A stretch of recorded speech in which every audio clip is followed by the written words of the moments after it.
Mike, turn your games down. Hi everybody, welcome to another comic episode of Games My Mom Found. I am Mike Albertin, who is sick apparently, and who is with me tonight. The Batman guy of the podcast, Kenneth Sanity, is here to help. Again. Hi, I'm Nick. I'm the other Batman guy, but I'm from You Hate to See It, a podcast where three morons get pissed drunk and talk about random ass crap. That's a great description. It really, honestly, I'm really proud of myself for coming up with that one on the spot. That's kind of funny. All right, and we are here. Ken, why don't you introduce what we're talking about? This is your pick. Yes, it was my pick, although it was something that you brought to my attention.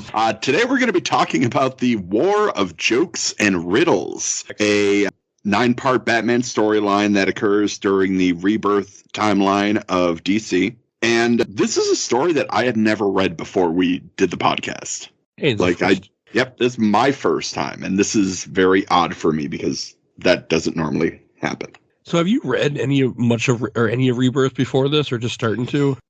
Just kind of starting to, based on, the stuff that we've been doing here. I mean, for the most part, I've just read a lot of the classics, but ever since, working with you on this podcast, I've started to read more and more, and I have that effect thanks to our last episode, Ken, we have Metal ready to go. Oh, yes! Yes! What were you going to say, Nick? Before? I'm sorry, Metal, finally. Please read it. I have Metal on my shelf signed by Scott Snyder. I actually have both Metals. I have Death Metal and just normal Dark Knight's Metal.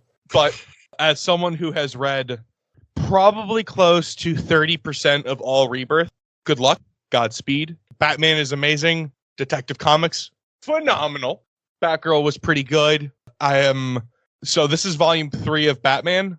I'm current. And I've read everything because they dropped the Rebirth branding in 2018 and then they just went with normal. And I'm current on Batman Detective Comics. So good luck. It's a lot of fun. Let me know when you get to City of Bane. It is probably top 5 favorite story arcs of all Batman. It is absolutely amazing. However, it really helps if you read everything, but this is part of that. I have read. I was reading all of this at one point. I got up to 50 something before I just stopped. No, I read all of this through quarantine. So in about 8 months, I got current with Batman Detective Comics, Justice League. This was Scott Snyder's Justice League, and then I read all of the events. I blame Adam, my co-host. He asked me one day, "Hey, do you want to go to a comic book shop?" And next thing you know, I have 700 comics behind me. That happens. It's awful. It's great. The great time of my life. It's phenomenal. So War of Jokes and Riddle is very much it's starting issue 25, runs to 32, and it's a flashback story of Batman Year 1, essentially, where the issue right before this, at the very end of the issue, is where Batman proposes to Catwoman. And then he starts telling her the story when he fucked up, pretty much. So the him proposing to Catwoman thing was legitimately a year and a half back and forth story arc where it has some of the best issues, but also some of the fucking shittiest writing ever in certain comics, where it's just almost an entire issue of them going bat, cat, bat, cat, bat, cat. Overall, it's good, but then you get those issues. Again, this is very much tying into further down the line issues. Well, everything is all leading to breaking Batman, essentially, right? Which is what City of Bane is. Yeah. So City of Bane is the conclusion to. Hold on. Let me look up what issue City of Bane starts. City of Bane is City of Bane. Where are you? Please. 75, issue 75. So legitimately, probably 75 to 80. So City of Bane is legitimately starting at issue 80, a complete immersion of the past 80 issues of Batman, bringing it all together. And it's amazing. I've never seen anyone do something like that much callback to the beginning. It literally calls back to issue 1 of Rebirth. And it's phenomenal. And it also comes back to Jokes and Riddles. And it deals a lot with the Batman and Catwoman proposal thing. Okay. I'm reading the synopsis of this right now, and all I can say is, what the absolute fuck? Of what? Like, this sounds insane and amazing. Are you talking about City of Bane? Yeah. Oh, when I tell you, like, so it is great on its own, but as someone who read the previous 80 issues, it has a whole new meaning when you read those, because it's the little things that's just, oh fuck, oh my, it's glorious. So I really can't hype up City of Bane enough. And who wrote that one? That one was that also Tom King? Yes, it was. It was Tom King? Yeah, that sounds like Tom King. that sounds like some bullshit he'd pull. But it was great. And the art throughout the entire run is amazing. I do want to read it someday. It's definitely on my list. But I don't plan to read everything before there just because I can't see that happening. It's a rough fucking time. Because yes, there are a lot of great issues, but some of them are rough. It gets rough at points. I just don't read comics that much anymore. Oh, I'm pulling back. Yesterday I was reading the New 52's Batman and Superman, so I'm like pulling back. The stuff is good though. I'm enjoying it so far. All right, so we were saying so Jokes and Riddles starts off with you have Batman narrating, you have some guy standing up being a comedian, and then within like the first 3 pages you see him get shot, dragged off screen, and then someone else is trying to be a comedian to make Joker laugh, and it's just a whole bunch of dead people. And the entire time, someone is narrating. We don't know who yet, but somebody had gone through in the aftermath of whatever happened and, collected evidence, listened to recordings, interviewed witnesses. Somebody's trying to figure out what happened and what motivated them to make whatever decision was made. And we don't know it at this point, but it is revealed to be the Batman is telling the story and narration to Selina Kyle. But you just have a hell of a setup right out of the gate. You have a cop interrogating the Riddler, asking him about, he shows him a map, and they're trying to figure out where the Joker went or something like that. Yep. And the thing about this, you actually see the Riddler be vicious I feel like you don't see the Riddler as a vicious character that often in comics or in adaptations of the Riddler. Like this one, when the first few panels of him, he kills the guy that's talking to him and just jumps across the desk and slits his neck. And then, he escapes out of the police station. Like you see all this immediately, which I felt was very cool to see the Riddler as being such a badass character for a change. I'll be honest with you. This is the last time you're going to see that. I know. Yeah, you don't see that anymore. I can't tell you. I'm pretty sure this is the last time you ever really get to see the Riddler be brutally violent in modern canon. And I really want to talk about this because he's not just violent. He stabs the guy 26 times, once for each letter of the alphabet. That's insane. Yeah. So my background, like I went to college for law enforcement. 26 stab wounds does a lot to the body. Like that's not clean. That's a lot. No, that's making hamburger. Yeah, exactly. And then when it introduces the Joker, the Joker is at some comedy club that he blows up in front of the cop. And then you see him escaping, and as he's escaping, he's just shooting people left and right. He's just walking off. And then it jumps to the Riddler when he escapes prison, where he knows everybody. All these guards come up to him and he just starts saying who their kids are and names of their wives are, because he had earlier gotten all this information, and it just shows him just walk out. And this is just amazing. Like, he clears his throat and then just starts naming off kids. He doesn't say anything else other than the guards' kids' names, and everybody just moves aside because they're like, well, he knows my kids' names. I'm not willing to sacrifice my kids over this. This is a job. I'm out. And this is the Riddler that I did not expect to see in this. This is a hardcore motherfucker. Like, the Riddler's always been kind of like a joke in a lot of media. But this is Peaky Blinders Riddler right here. And he's ripped. Like, you can tell. Like, for absolutely no reason, he's absolutely ripped. He's got some sick mutton chops. Yeah. Like, the Riddler is a force to be reckoned with for possibly the first, and unfortunately seems like might be the last time. He still does like interesting things. It's just you don't see him anymore. The past like year and a half has been Scarecrow. So Scarecrow. yeah, Fear State was nothing but Scarecrow, and honestly, I'm really tired of seeing Scarecrow. I'm really happy that's done. This is a fun Christian podcast. I will not tolerate blasphemy here. Of Scarecrow? Yes. Scarecrow. I love Scarecrow. Scarecrow's like my second favorite Batman villain. Fantastic. Great. I also enjoy Scarecrow. I don't enjoy a full year of Scarecrow. Of him being essentially the only villain that Batman fights. Fair enough. Hey, have you ever read Haunted Night? There's a really good Scarecrow story there. Right. And an episode about that too. Yes, we did. I'm excited to see where the new stuff takes us. And then after you see like Riddler escape, you also see Joker's in a car in a Uber and what it looks like, and then he has a joke, and the guy laughs at his joke, so he shoots him in the head because he said it wasn't funny. I don't know what the point of that was, but yeah.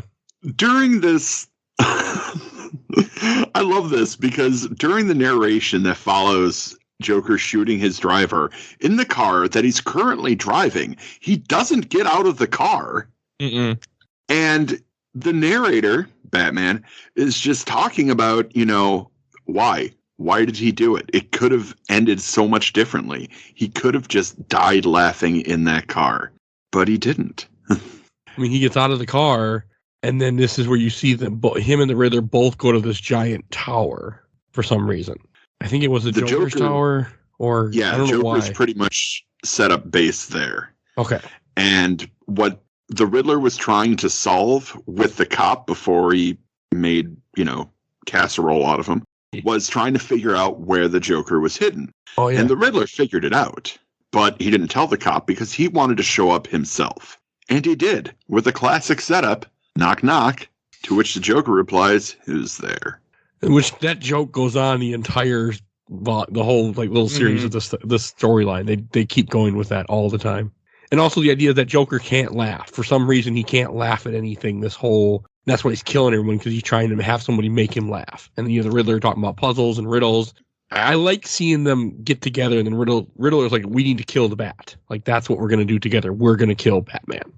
Which doesn't work out. Until the Joker decides that it'll be maybe funnier to just shoot the Riddler. It shoots him point blank in the chest or the stomach. And it's not funny. And Joker just kind of walks away. I like how Batman shows up to the Riddler and he sees him dying, but he doesn't try to help or anything. He just leaves him there. Because, he had to go stop. Joker has a bomb, so I get it. He went to go, but it's just kind of funny to me. He just left him there. He's like, oh, well. And somehow the Riddler survives. It's really interesting because he tells Batman he took his bomb. What bomb? There was no bomb. He wanted Batman to leave him. Jeez. And then the Riddler gets away. Okay, that makes sense. They lied to him. And then this is the next panel you see, or the next page that you see after that. A Joker on one side, Riddler on the other, and a bunch of villains, most I recognize, in the center fighting each other. Oh. Oh, this just makes me so happy. So this is setting up the war of jokes and riddles. You got Joker on one side, Riddler on the other, both just looking absolutely horrible. And you have Clayface fighting Man-Bat, Solomon Grundy fighting Killer Croc, Penguin fighting, I don't know, is that Firefly? Yeah, it's Firefly. You have Deathstroke and Deadshot fighting each other, Scarface fighting Two-Face, Mad Hatter fighting Scarecrow, Mr. Freeze fighting Poison Ivy. Like, this is setting up what's going to be a huge, huge thing. Yeah.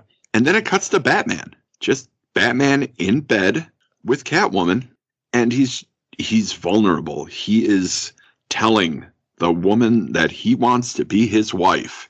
This is when I feel like I really, really failed, and you need to know this before you say yes. Which is very cool. Oh, so cool. Like, I'll be honest, after I finished this first issue, I kind of had chills for where this was going. I was like, oh man, oh boy. It's the next cover, though, that really sticks with me. Oh, the jigsaw puzzle? The jigsaw puzzle of Joker's face. It's just... Yes. That's a really cool cover. So cool, they made it the cover of the trade paperback. And this is when you kind of start seeing everything... Like, I didn't get this beginning where Joker arrives in a taxi to some house and he just kills everybody in the house, I guess? Mm-hmm. Okay. Yep. And you see the narration. Batman's interviewed the taxi driver that drops off the Joker. Joker doesn't kill him, but he clearly still is not laughing. And you see the narration. The house belonged to Kim and Tony Templeton. They moved there a year ago. Bang, bang. Next panel, with their 3 children. Bang, bang, bang. Brutal. Just brutal. They do a very good job of making both of them just such villains in this. Like, they're just both just terrible people. The Joker and the Riddler. It's a good way to like emphasize that like Batman literally there is no picking sides because they're just both pure evil. Yes. And then it shows that how the Riddler was saved by some doctor, but he couldn't get rid of like there's a scar from where the shot was. So then the Riddler draws a question mark on his body. And I want to get to this doctor. Okay. Because this is absolutely a reflection of what happened to the Joker in the 89 version of Batman, the movie, with the whole mirror. You see what I have to work with here. Then Riddler screaming mirror again. Oh. That's line for line from the 1989 version of Batman. Really? Huh. Yep. I did not know that. Yep, that's exactly what happened after Jack Napier got out and the doctor was fixing his face. It is like the dialogue is word for word. That's and then cool. the Riddler starts asking, he starts asking his own riddles, and then he carves a little question mark above his scar, like you were saying, and the bullet wound is the dot in the question mark.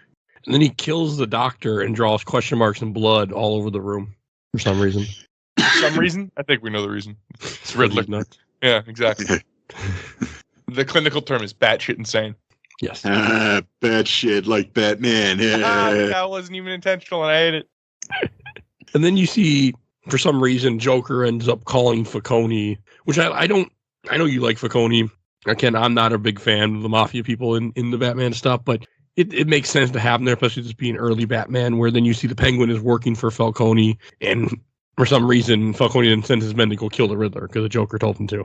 So, all right. So, I'll let you introduce the next scene because this is actually huge. This is a great little. This is also you have Riddler and Poison Ivy walking down a street, and she's just in normal clothes, and all these Mafia people show up to go kill her or kill them, and she just kills them with or Poison Ivy with vines, and you just see them walking, and all these people are just being strangled to death and stuff by the vines. It is such a good scene. All right, so this is a spoiler. What a fucking splash! Oh god, that. Oof. This is a spoiler for I think this is a spoiler from after City of Bane. It actually might have been like even from like the past 10 issues, like current. She actually didn't kill anyone. She didn't kill anyone. She suspended them, and then like Riddler played with her mind or something, and he killed them. She just like disarmed them because there's a whole thing where, no, I'm a monster. Look at all these men I killed. You haven't killed anyone. You've never killed a person. That's interesting. Yep. So none of these guys are dead by her hand. It was all the Riddler. But what I really like is Batman's kind of post-mortem on all of these guys. Like, this guy had 3 kids and 1 on the way. This one, his wife thought he sold seafood at the docks. This guy was married to a dude named Sam Lipshin, who was a 5th grade teacher who shot himself a week later. Like, it's just going into, these guys may have been bad guys, but they were people. They had things about them. And it's showing how deep Batman is going into these events, trying to understand what happened. And then you get the Joker at Carmine's, Falcone's mansion, sitting there. He's like, you didn't kill him. He's not dead. And so he pulls out, he shows him, here's your mother's teeth on the table. He pulled out all her teeth. I made a smile on your desk. And then he just shoots everybody so quickly of all the guards, Falcone, everyone with the Penguin, he just takes out. And, oh God, the best thing here is that Carmine's mother lives in Metropolis. Metropolis is 3 hours away, and he gave Carmine an hour. He had already done this. Oh, God. It's so good. Do you think he did it, or do you think he was just lying and got the teeth from someone else? No, I think he did it because in the next scene, in the next page, she's dead. Oh, is that her? Batman's looking at, yeah. Yeah. Yeah, he just killed her because he knew they wouldn't be able to do it anyway. And then you get some really cool flash pages of Riddler with his goons and then Joker with his goons, his team. And I am 100% Team Riddler because, he's got the best ones. He's got Two-Face. He's got Scarecrow. I'm happy. He's got Zsasz. Are you telling me Mad Hatter and the Sportsman aren't your jam? Nope. Neither is... Not Dumb and Dumber? Nope. No? I'm not really feeling Clue Master either. Although, I will say...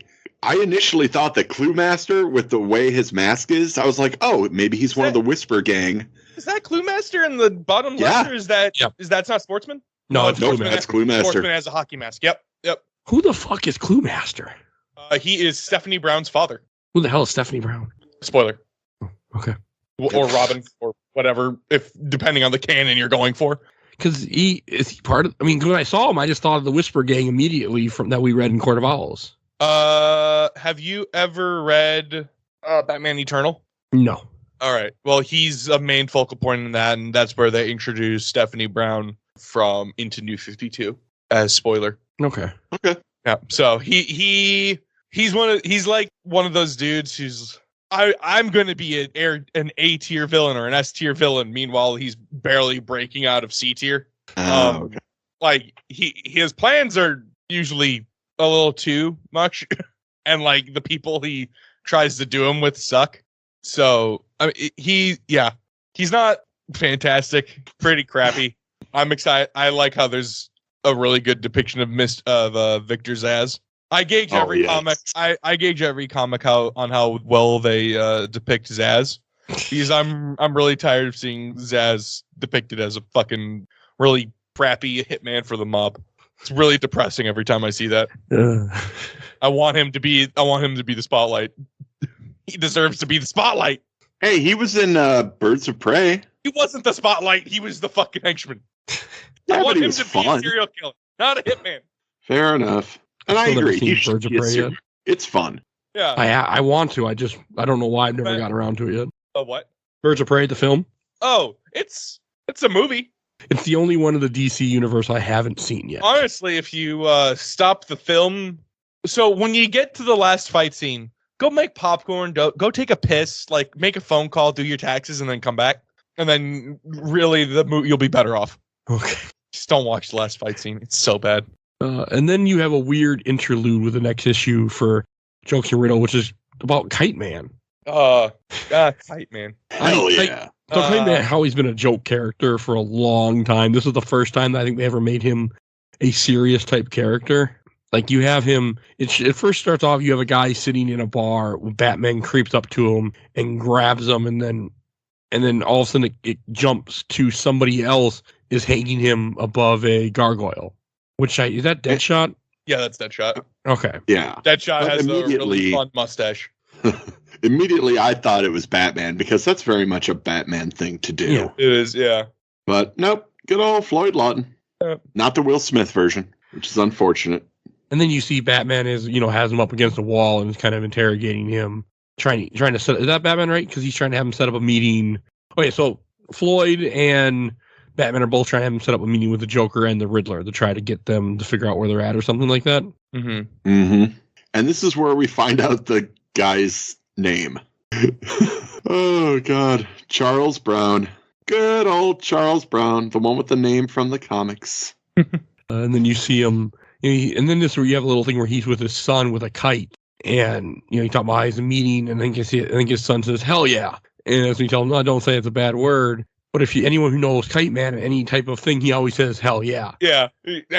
So Kite Man he's always a joke. He's always going to be a joke, but at the same time, here. He's like a wholesome joke. He's the villain that like you're actually able to empathize with a little bit, and he's one of the last few remaining Batman villains that's fun. He's a fun villain. He's not gonna send you into 6 months of depression reading his backstory. Well, eventually, at the end of this, he gets really it gets there. Pretty fucked. It gets there. They reversed it. It's at the end now instead of the beginning. Yeah. But I'm sure, like a lot of people, most of my experience with Kite Man comes from the animated Harley Quinn show. Same. I watched the first season of that.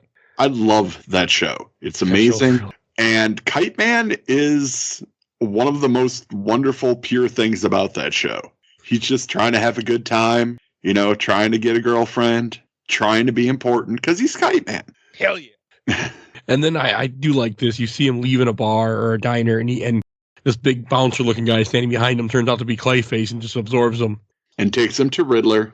And then I who, think, of course, knows where his kid lives. Of course. Yeah, this is where it starts getting real dark, too, because then he tells him you're going to make a meeting with the Joker, and then it shows Kite Man again at the bar drinking, and then Batman creeping up on him again, and then it shows, when the Joker grabbing him from the meeting with the Riddler or something, or the setup wherever it was, and people fighting each other. So, near as I can tell, Charlie Brown set up this meeting for the Joker and the Riddler, and goons were brought, Batman showed up, and you have the Joker dragging him away from the fight, saying, good grief. Brilliant. Just fucking brilliant. And then one of the most, this scene is just so odd and It's really depressing. awkward. It is depressing. So you just have the Joker and Charles Brown sitting side by side next to each other on a couch. Just a couch. Joker looks at him, and then Charles Brown breaks down and says, Batman had me set up the meeting. Riddler found out, and I told him about the meeting. Then Batman found out the Riddler, so I told Batman about the meeting again, and then everyone was there. And then the Joker just sadly says, it's almost funny. Because if he would have laughed, that would have ended this whole war of jokes and riddles. Yeah. And I absolutely love this, that the entire time, you never see the Joker with his trademark Joker grin. Because he is in the middle of a fucking existential crisis. He does not know what he's doing anymore. This is the most relatable Joker I have ever seen. We can canonically put him at about roughly, 41, 43 years old, having his midlife crisis? Yeah. Guess how old Ken is? 41. So, no, I fucking relate. When are you going to start kidnapping kids? Never. That's not my style. No, you're just going to go with the really overpriced Harley? Oh, shit, no. I'm just going to flip a coin. Because Two-Face my favorite, and I have a Two-Face coin. Anyway. Bitch. Fuck. I thought we were past it. You walked into that one. I did. We have been making that joke ever since we played Arkham City, and there's that terrible line in there with Two-Face. Oh, God. And then you see Batman talking with Kite Man up on a roof, and he says that your son is safe. And I guess Joker put a bomb on him, and he's supposed to blow up Batman, but the bomb doesn't work. It's not that the bomb doesn't work. I don't think it was never supposed to work. Yeah, no, that's what I agree. I think it was a joke. He just clicks the button. What goes ha-ha thump? A man laughing his head off. Clicks it again, and falls to his knees. Like he went to this rooftop convinced he was going to die to save his son. Yeah. And nothing happened. And you see him watching the news. You see Kite Man watching the news, and they're talking about the battles and how the whole city is a war zone. And then you see him again talking about a kite, and the kite crashes. Oh my God. Okay, so let's get into this. He picks up the phone, and it's the Riddler on the other line. And he's talking about kites, but you see a kite flying, tumbling, crashing. And then the next scene is Charles Brown, fistful of Batman's cape, just screaming. He said he knew I'd betray him before he even came to see me. It was all just some riddle or joke for Batman. He put poison on the kite rope. God. And he needs to see his son now. Fuck.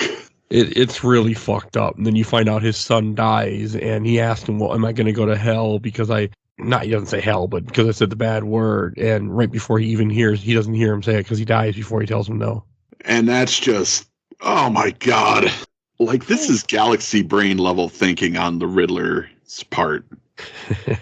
But, Jesus. Oh, God.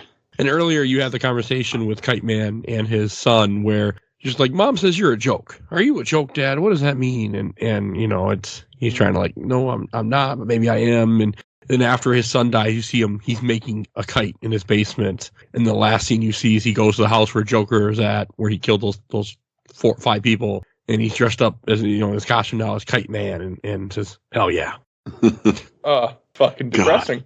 It's depressing, but this is Kite Man throwing in his lot with the Joker now because the Riddler took his son and you're never, ever going to find a motivation like a dead child in a comic book. Or dead parents. Nope. I think dead children are worse than dead parents, but, you know. Yeah, well, I'm not going to get into it, but yes. And then you get to the next issue, which has another really cool cover with Riddler and the Joker staring at each other, and they're playing cards, and all his cards are Jokers that he has in his hand, and Riddler has cards that are the first letter of different characters. Like you have Zaz, I don't know who the G is, or and a D, an S, and then an I for Pamela Isley. So Catwoman. Oh, okay.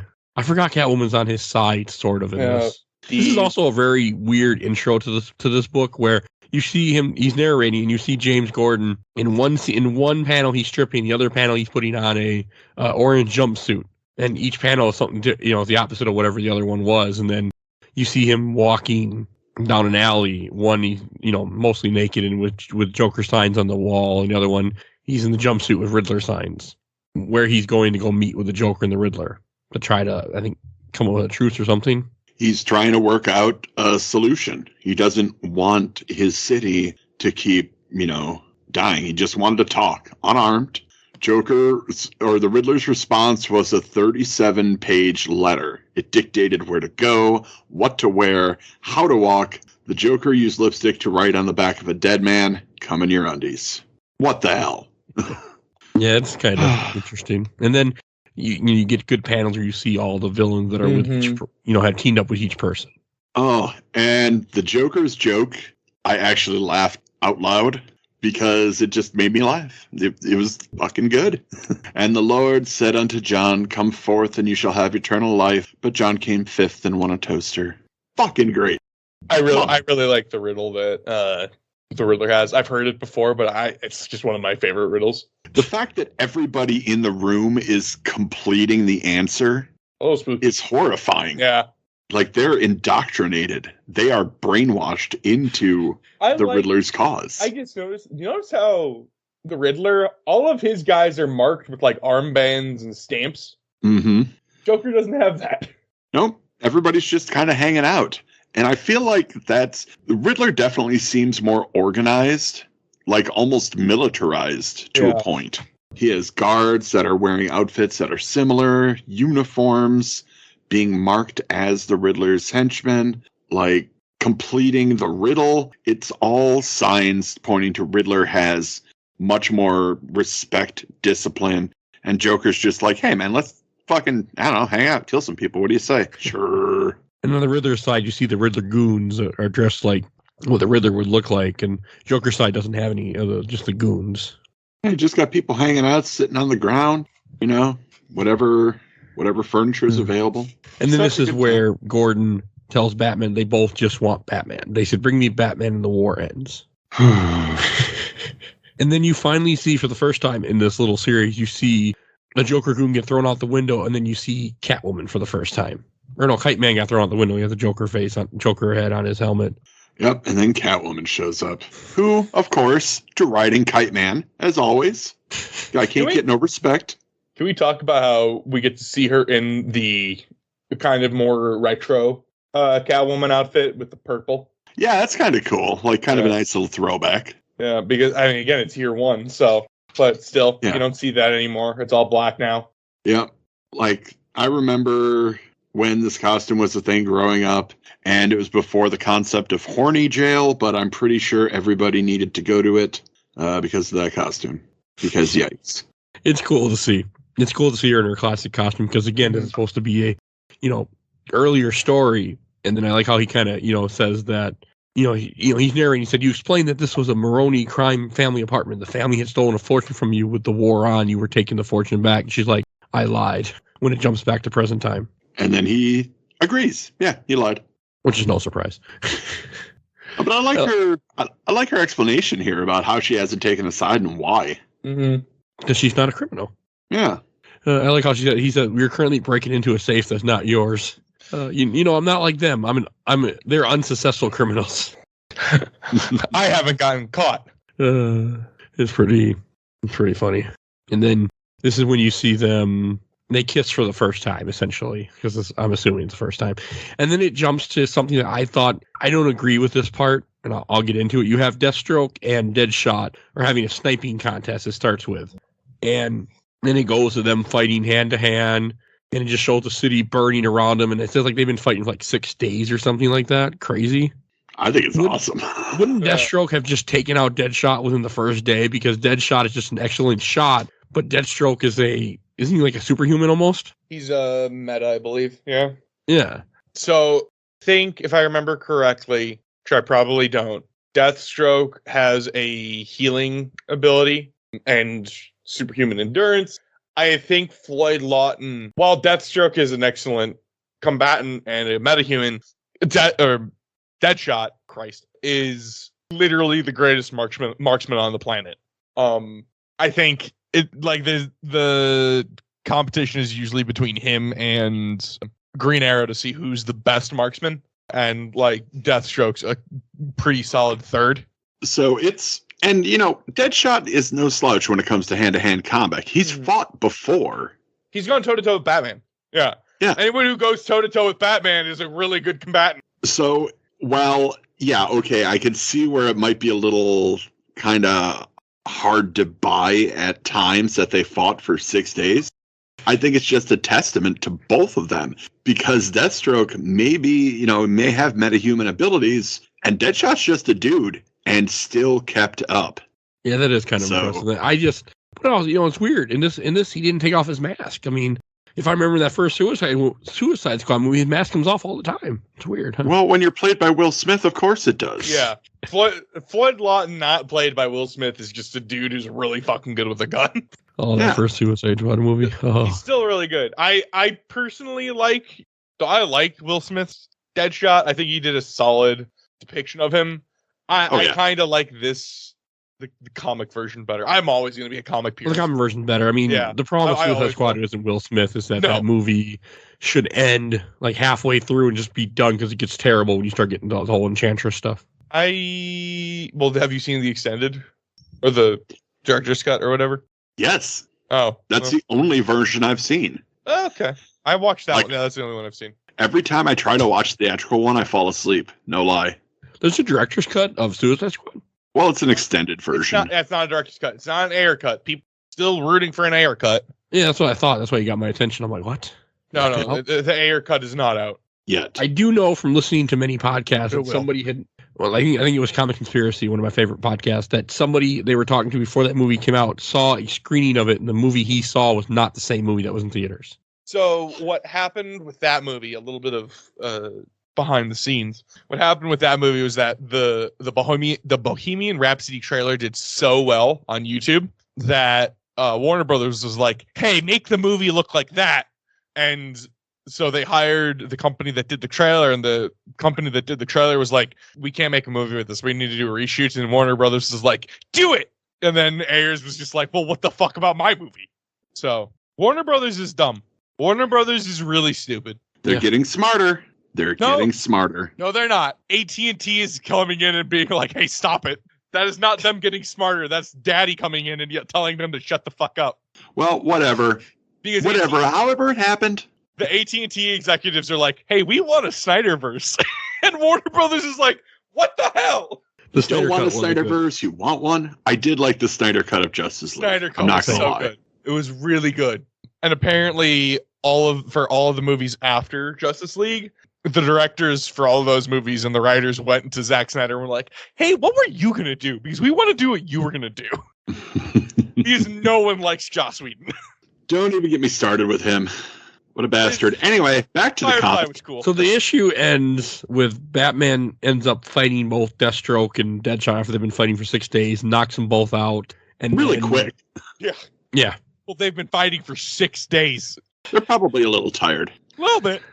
And he just goes in there with, big dad energy, like, "Fucking, I'll send you to your rooms. Fucking knock it off."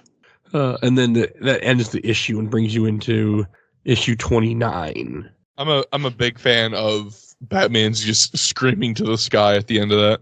This is another really good cover where it has like a chessboard with Jokers and with the Joker face and the Riddle question mark, and then one side is Riddler's army, other side is Joker's army, and Batman's in the middle. Like that. That's very cool too. Oh yeah.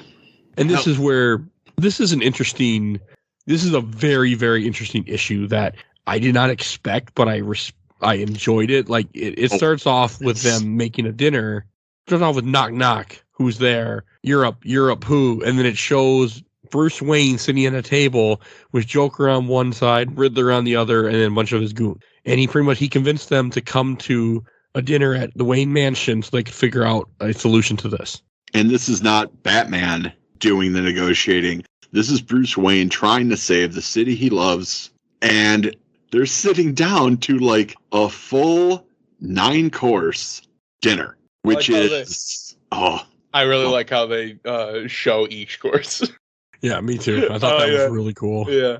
I have never had a 9-course meal like this, and I'm pretty sure I never will.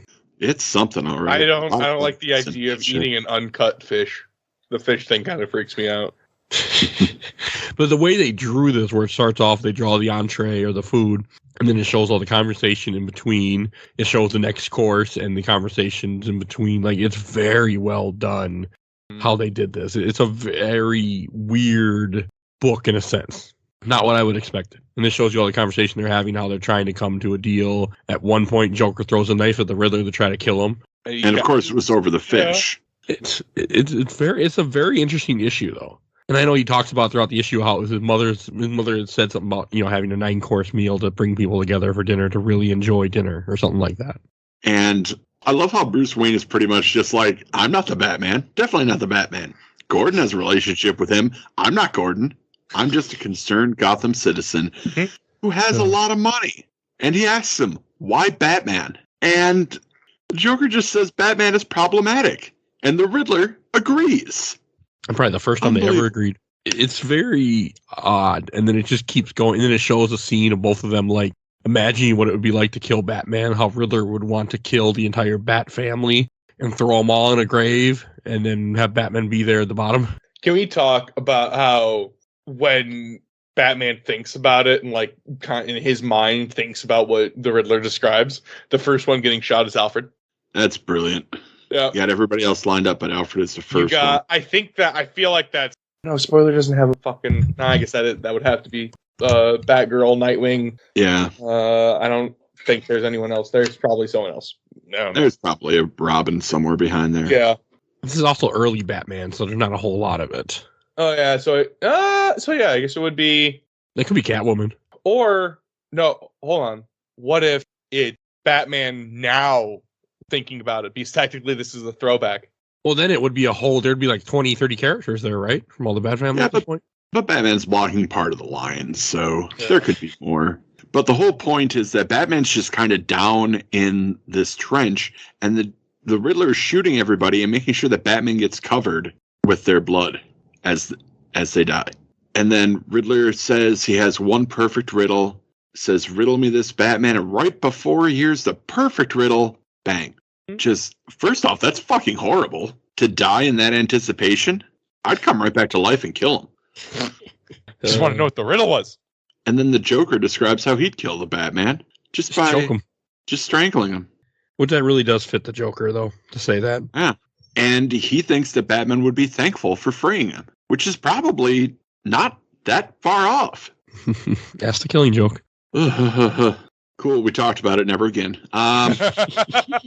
So after this, for the dessert course, Bruce Wayne says, give me one good reason that you should be the one to kill the Batman.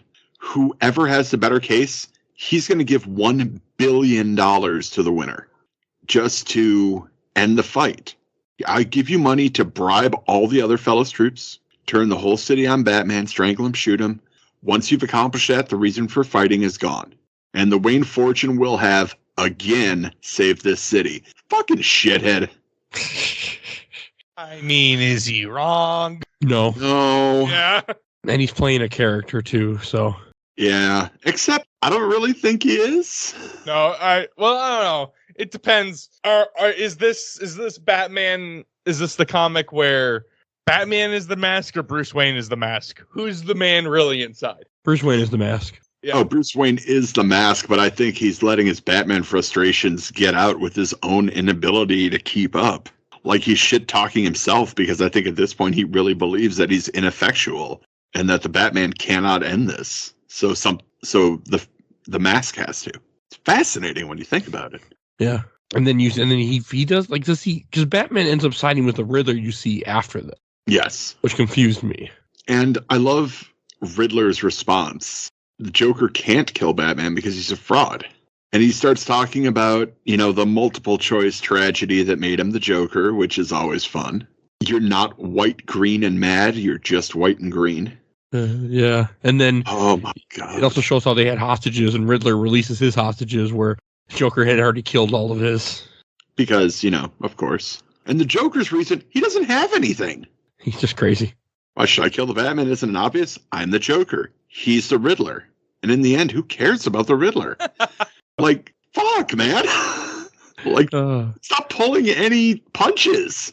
And then it shows Batman in the Batcave kind of preparing for what's coming next. And how his mother would have been horrified for letting guests leave after dessert, not offering sherry or even coffee, which he's currently drinking at the back computer. And does another little course thing where it has the coffee. Mm-hmm. Oh, fantastic. And then the next issue, I think it's another Kite Man issue. I'm pretty sure. Yep, it's another Kite Man issue where it shows Tweedledee and Tweedledum, two characters I really don't care for in any shape or form. Nah. I'm sitting with Kite Man, and they get their ass, and then Kite Man gets beat up by Batman. I'm not sure what happened to Tweedledee and Tweedledum. I think they go missing too.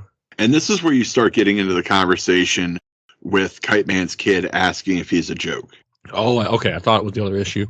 Yeah, because it just shows Kite Man really breaking down, and it also shows, like, the big thing about this issue is it shows that the Joker is losing his entire army because Batman working with the Riddler is taking everybody out. So he hits Kite Man with a chair.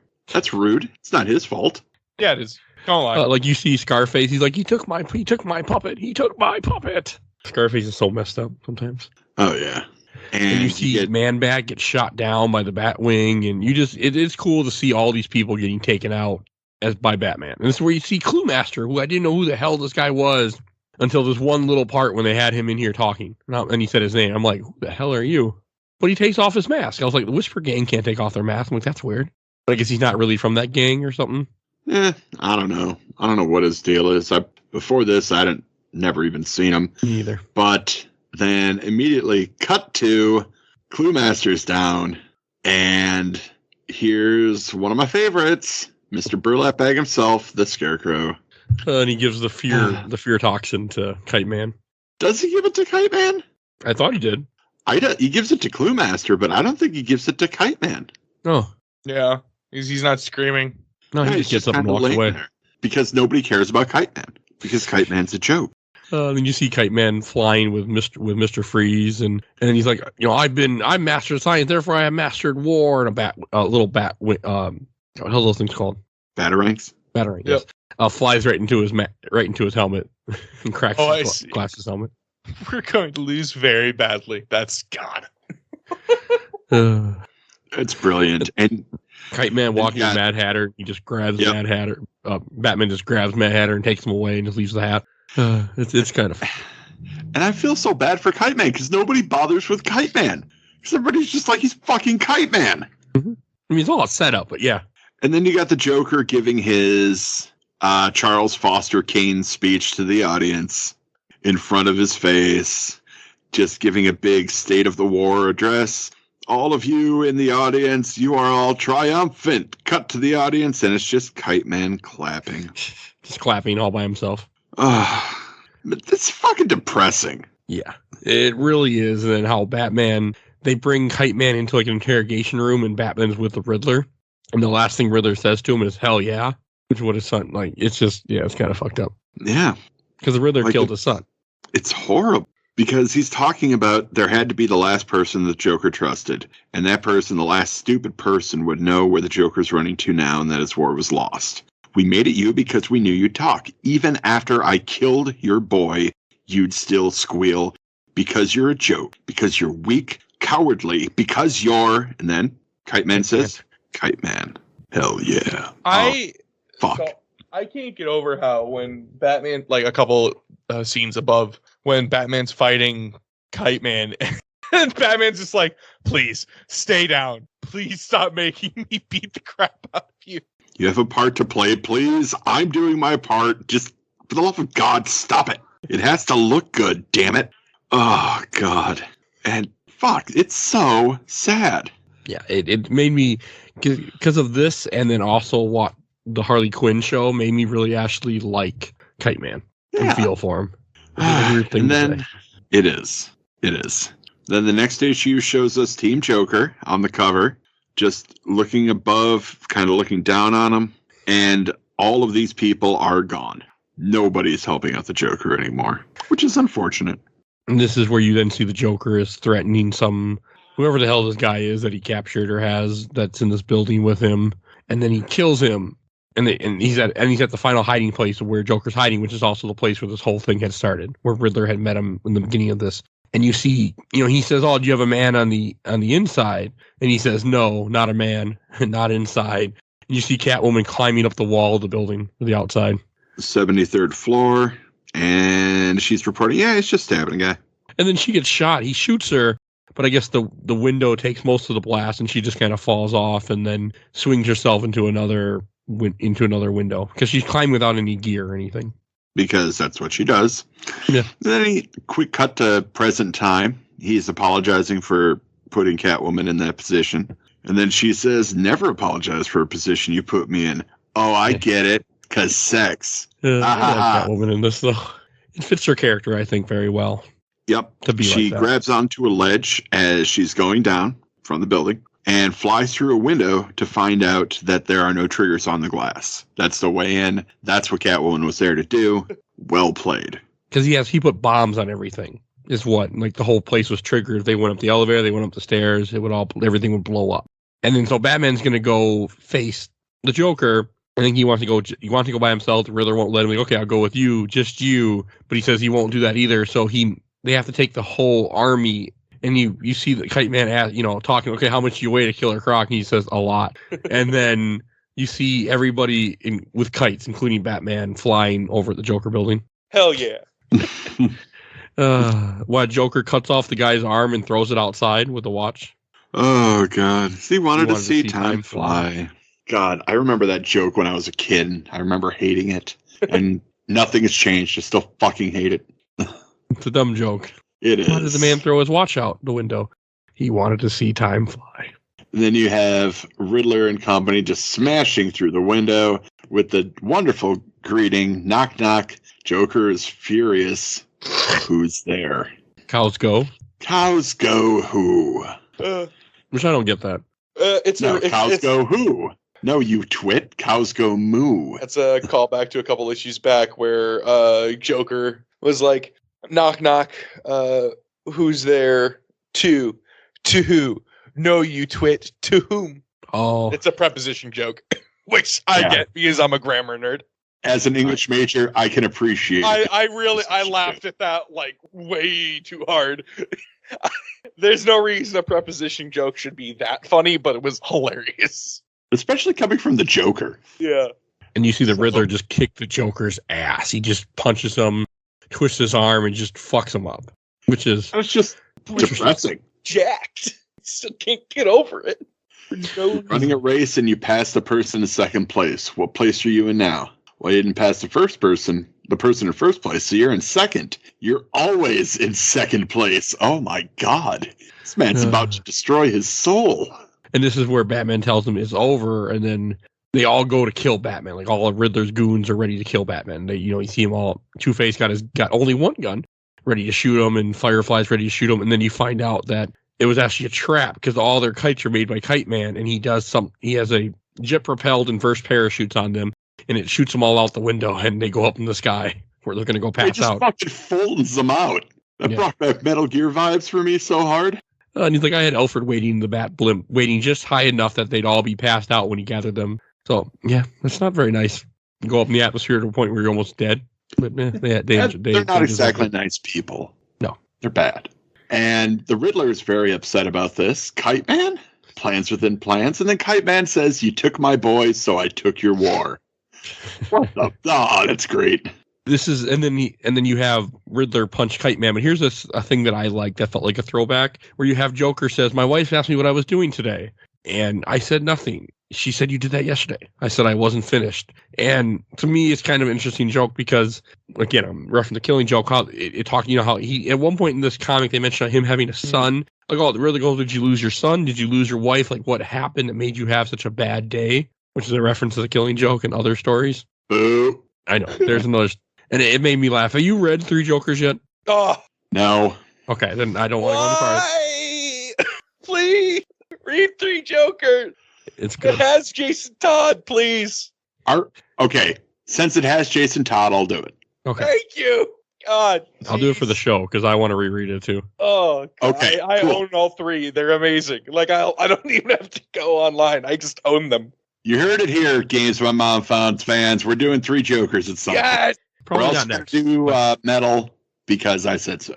Yeah, I want to do metal next too. Oh, And then this brings you to the last issue of this arc where the cover is Batman sitting there with his hands are all bloody of Joker's face and Riddler's face on each side of him looking down at him and holding a bunch of, and he just looked like he just dropped a bunch of bloody cards. Good. oh, hey, look, an ad for Doomsday Clock. Didn't that take years and years to come out?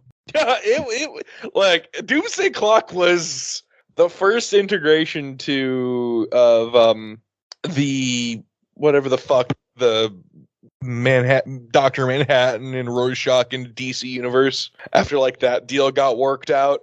It's it's a time, it's a thing. Turns out Dr. Manhattan is literally the cause for like 3 events that they retconned. Like huge crossover events like what? Infinite War, fuck, I can't even remember. Infinity War and all that shit. Like Dr. Manhattan personally caused like 3 of them. I do want to read Doomsday Clock and cover it because I've heard a lot of good things about it, but it's thick. It's thick writing. It's Jeff Johns. it'd probably be a Are we two-part talking episode. 3 C's thick or? We're talking about like 2 Qs. Oh, shit. That's thick, boy. Oh yeah. Yeah, we'd probably cover it in half, like cover 1 through 6 and do another episode and cover. That's literally how they put out the TPBs. They had to do it. Yeah, they had to put the TPBs out in half. Okay, we might cover that someday. So the last issue of this arc, and then it shows Batman sitting with Selena Kyle, Catwoman, just crying, and Yeah, then like it shows it's not having a good time. no, because he, and then it shows all the people that have died. Like it just shows a bunch of like just photos of people, and they are all the people that have died during this fight, during this war, and there really isn't even that many words at first. It's just them sitting together, and then it jumps to showing Batman fighting the Joker and the Riddler hand-to-hand combat, and he just takes them both. He's knocking them both out. Takes a little bit, but And Jesus Christ, seeing Batman in just his underwear, the homeboy is an absolute unit. Like, fuck, His huge. his fucking traps are so big. Oh my god. which makes sense though. You'd have to be in that kind of shape if you're. gonna be Batman. Yeah, obviously, but like, but he's legitimately built like a world record, like strongman. Like that's how he's built. Except he's also so fast. It's crazy. Because you don't realize how big his traps are because of the cape. They're so big. Yeah.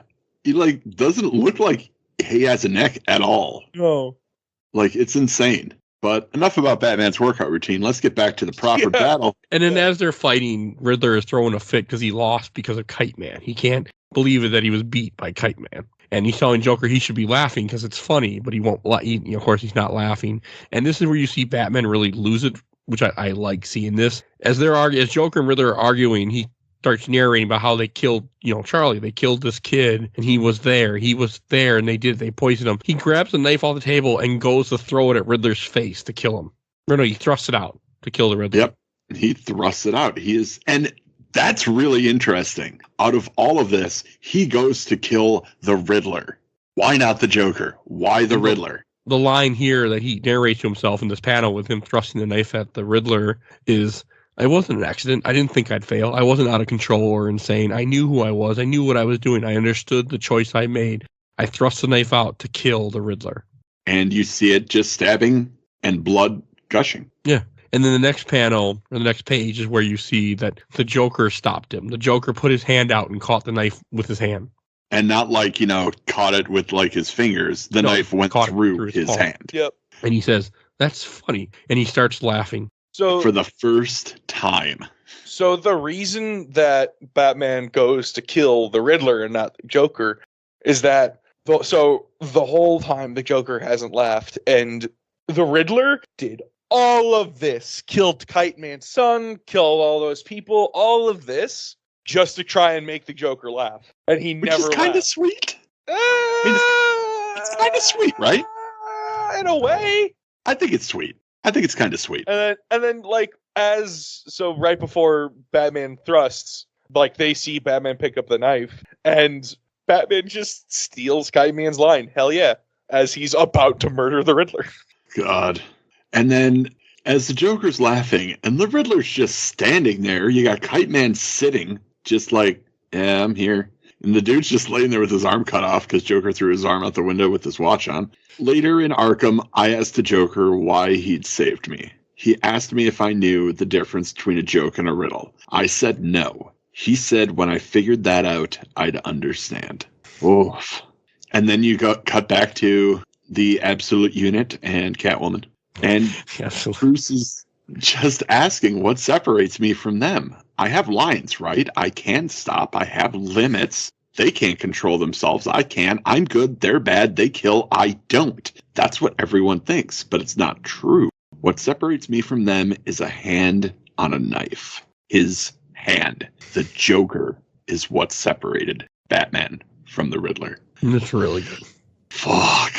And then the last page is he proposes to her again, but this time not as Batman, but as Bruce Wayne. Because I guess I don't know. It happened to the issue right before all this. I didn't read it and I don't remember it, but it's the way he asked she didn't like or something. So. God, this was a great year of comics. I'm looking at these ads. I'm sorry. I'm looking at the ad for White Knight. And it's like, holy shit, this was a great year. I never read White Knight. Oh, oh, God. Mike. I don't like the art style. Mike. Oh, you're killing I'm picky with my art. Yeah, so am I. It's just like, I fucking hate Jim Holtz. I don't like I don't like real stylized art. Like I like the art of Batman in this a lot because it's simple enough and I don't know. I just really like it. White Knight is chef's kiss. Probably the greatest one shot I've read, or not one shot, but like standalone. Okay. Any last things to say about War, Jokes, and Riddle? I'm really glad that I finally read this. This was honestly never even on my radar until you originally brought it up, Mike, when we were talking about, your other favorite Batman stories. This was one you said real early. And yeah, this one stuck with me. Oh, finally got around to reading it, and I am so glad that I did. Mm-hmm. This is one of the best stories that I can remember from Batman when I read the Rebirth issues. I know I Am Suicide was pretty good too, but I can't remember much about it. It's another Bane story. Yeah. And there's a lot of weird filler after this that wasn't as good, if I remember correctly. But it's been a while. But this was just, it was magic. It was magic. I think we should go on to Shelf Stacker Box, as always. And I'll go first. I think it's obvious. This is going to go on the shelf. I enjoyed it when I read it, and it was something that always had stuck with me. Like I had remembered the story, and I had been wanting to reread the story again. And of course, the podcast giving me an excuse to reread stuff. I still really, really enjoyed it. And this is a story I always recommend to people because you don't need to know a lot of Batman in order to enjoy it. You can just enjoy it by itself because it's kind of a prequel story. So, it's going on the shelf. Oh, what about you, Nick? You know what? You just can. I was going into this about to say stack. I was about to say stack. Like well, yes, it's a great story. The reason I was going to say stack is that as someone who is overarching involvement to like an overarching story is very important to me. And this is kind of like the sideshow prepping for more of the City of Bane. And like everything kind of stacks up to that. But you know what, Mike, with that, the fact that you're right, you don't really need to know a lot. This is a really good, I want to read Batman. I'll throw it on the shelf. The covers are amazing. The artwork's amazing. Tom King is just, his entire Batman run was phenomenal. Yes, it was. So, you know what? You convinced me, Mike. It'll go on the shelf. Okay. What about you, Ken? Well, I think it would be pretty obvious to anybody listening that this is absolutely going on my shelf. However, I'm also going to give it a hell of an endorsement. It's going on my shelf, and while I put it there, I'm going to say, hell yeah. Well done. Well done, sir. Yeah. I liked it. It was good. And Nick, where can people find you at? All right, you can find me at You Hate to See It. It is a podcast where three drunk morons talk about pop culture, comics, movies, our lives, kind of everything. We also do a true crime podcast called Drunken Jurors, where again we get drunk and talk about the probably someone's worst day. And you can find us on Spotify under You Hate to See It, Twitch at YOUCH8T. Hold on, let me double check that. Let me double check that Twitter. You can find us at YOU8CIT. There we go. You can find us wherever podcasts are found. We release Mondays at 11 p.m. And by release, I mean we record them live, but we don't. Okay. And if you enjoyed this episode, we have covered lots of other Batman episodes you can definitely go check out. We did Batman Court of Owls, comic 33, Batman Haunted Knight, comic 32, Batman Arkham Origins, episode 139, Batman Massive Phantasm, film 18, Batman Arkham City DLC Harley Quinn's Revenge, mini 13, Batman Arkham City, episode 18, Batman Arkham City, the comic, led up to the game, comic 24, Batman The Killing Joke, comic 22, God, I love Batman, Batman Arkham Asylum, episode 97, Batman The Long Halloween, comic 17, Batman Death of the Family, comic 8, Batman Hush, comic 3, and then episode 3, we covered the Batman game for Genesis. Too much Batman. And there'll be more coming, I'm sure, because I keep doing this. Is it too much, or is it not enough? Yeah, I mean, I keep covering Batman, so I got enough, and I enjoy it. There's no such thing as too much Batman. And if you enjoyed this episode, you can go find all our other old episodes on Podbean. We have hundreds and hundreds of episodes. I'm sure you'll find something that you want to listen to. We have 281 episodes at the time of this recording, or something ridiculous like that. Release this. There'll be more by the time you hear this, but just damn. So definitely go check all those out. Please follow us on Facebook, Instagram, Twitter, and on YouTube. We are on YouTube, but only audio. But hey, we're there if you want to hear us. It's there. And also want to give a shout out to our awesome intro and outro, courtesy of Helena at Hell Has Fury. You will see a link to her TikTok in the show notes. Definitely go check her out.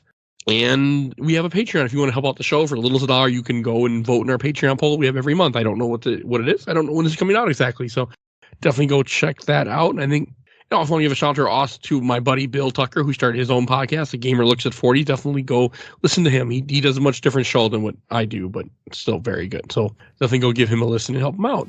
And I think that's everything I need to say. So we will see you guys all next time. Bye, everybody.